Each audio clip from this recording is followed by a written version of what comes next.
थड़े हवा पानी हाँ मोर पैर लपखरा थवा भिलाई के चिंबानी धुआन धुआन उड़त है।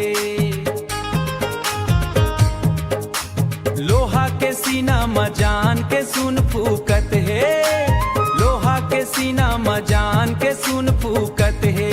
मैं इहा जमीन हाँ, मैं इहा जमीन हाँ, मैं इहा बड़े हाँ।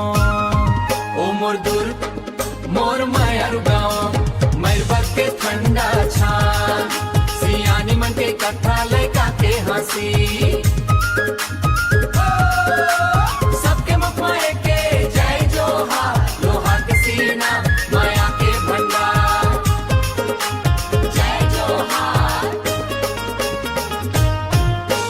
बेंच में बैठे पुरान संगवारी दुनिया के बाती घूरत हावे, दुनिया के बाती घूरत हावे यहाँ के माती मगरमी है,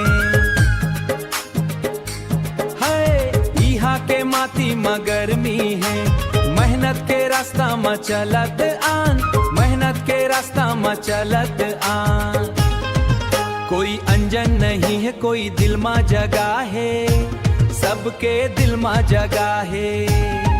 ओ मोर दूर मोर मायर गाँव मैरबग के ठंडा छान सियानी मन के कथा लैका के हंसी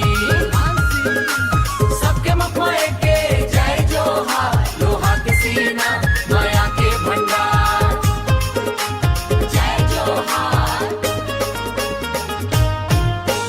वक्त हा रास्ता बदल दिस पर ये रिश्ता नहीं बदलिस, हमर पुरखा के आशीर्वाद मोर दुर्गु धरोहार रे, धरोहार रे। ओ मोर दुर्ग